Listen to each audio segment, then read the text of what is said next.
The first thing everyone remembered later was the sound, the sharp, brittle crack of laughter cutting through the ballroom just as the old man bowed his head. It wasn't nervous laughter. It wasn't polite laughter. It was the kind that landed like a slap.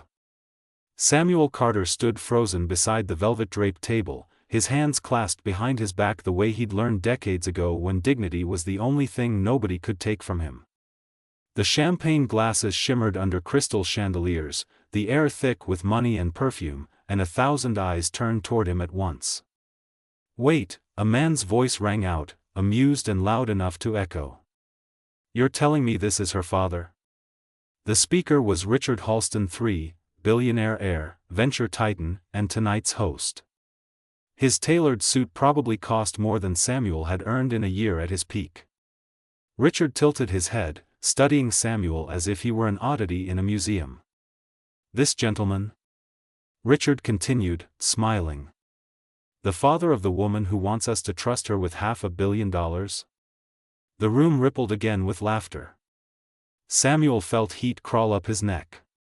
He had known he didn't belong the moment he stepped into the Halston Grand Ballroom, had known it when the security guard hesitated at his name, when the server mistook him for staff and tried to hand him a tray. Still, he had come because his daughter asked him to. Because she said, "Dad, just be there. That's all I need." He swallowed. "Yes," Samuel said quietly. "I'm her father." Richard chuckled and took a slow sip of champagne. "Fascinating," he said. "And what do you do, Mr. Carter?" Samuel replied. "Samuel Carter. And your profession?" Richard pressed, already enjoying himself. Samuel hesitated. He could lie. He could dress it up. He could say, consultant or retired executive. But he'd never taught his daughter to lie about who she was.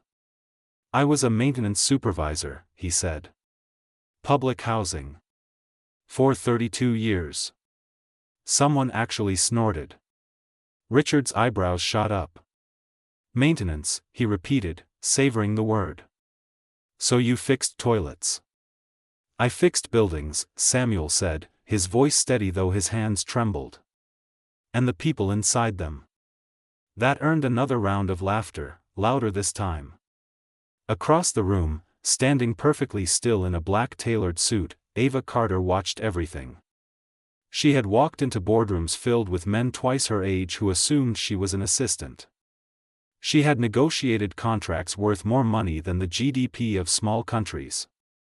She had survived investors who smiled to her face and called her aggressive behind her back.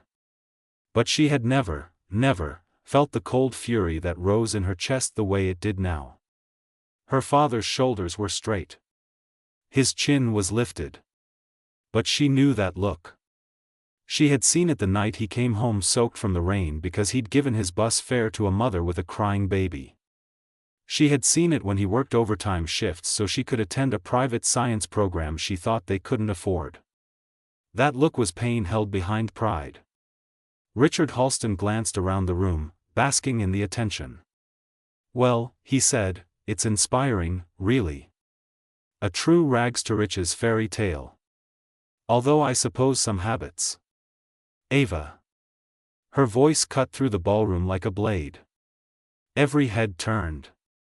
Ava stepped forward, heels clicking softly against the marble floor. Her face was calm, almost serene, but her eyes were ice. "Richard," she said, smiling politely. "Is there a reason my father is being interrogated at your event?" Richard laughed. "Interrogated? Come on, Ava. It's all in good fun." She stopped beside her father and placed a hand on his arm. Samuel felt the warmth of it and nearly lost his composure. "Fun," Ava repeated. "For whom?" "For everyone," Richard said lightly. "You brought him here. We're just getting to know the roots of our future partner." Ava nodded slowly. "Interesting," she said.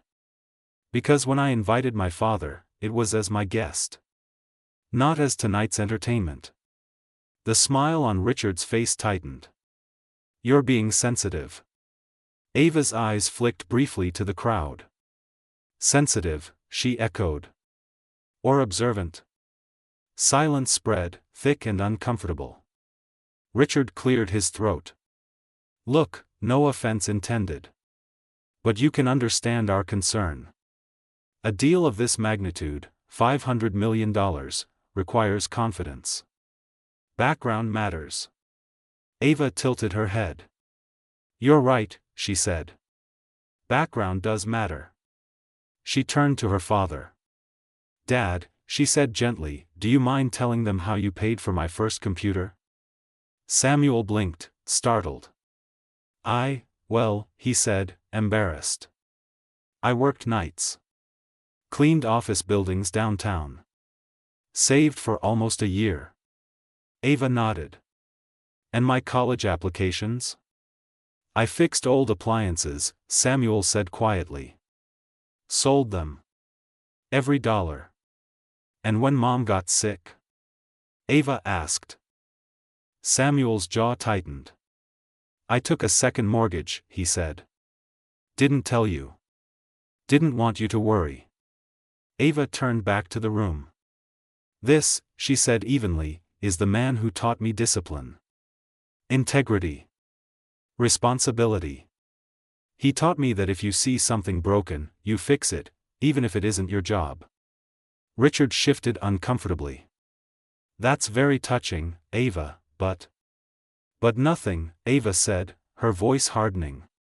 You wanted background? Here it is. She took a breath. And since we're discussing confidence, she continued, let's talk about yours. A murmur rippled through the guests. You see, Ava said, when I agreed to consider this partnership, it was because I believed the Halston Group valued innovation and leadership. Not because of inherited wealth. Not because of a last name. Richard folded his arms. Careful, he said. You're standing in my house. Ava smiled, and this time there was no warmth in it. And you're standing on my time, she replied. A hush fell. For the past 18 months, Ava said, my company has outperformed every projection your analysts set. We opened markets you failed to enter. We built infrastructure you tried and abandoned. And tonight, you chose to humiliate my father. Richard scoffed. Humiliate? That's dramatic. Ava leaned in slightly. Let me be very clear, she said softly. The only dramatic thing here is how comfortable you felt doing it. She straightened.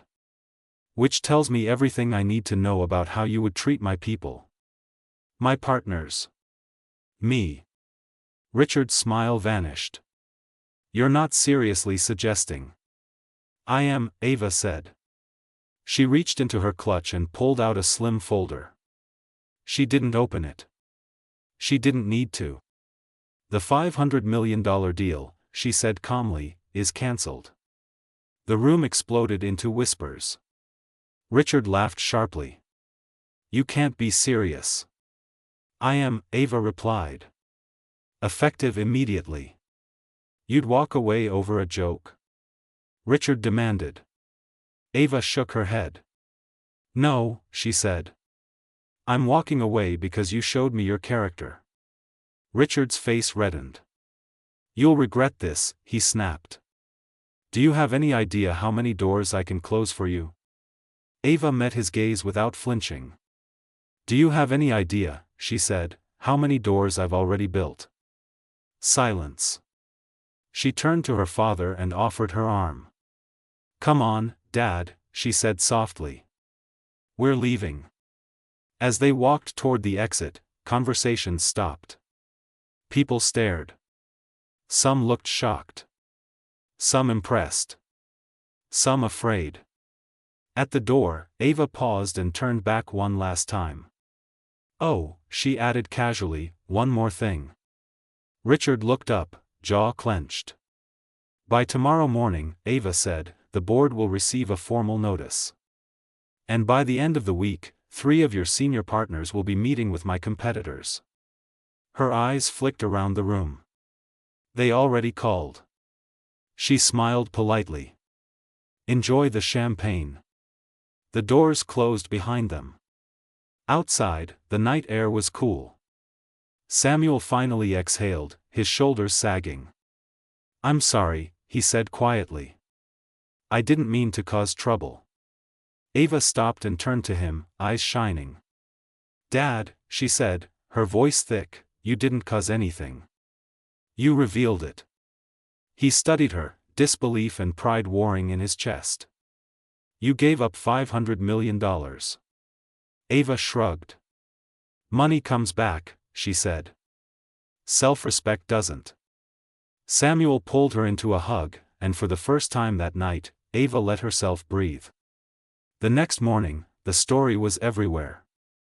But not the version Richard Halston expected.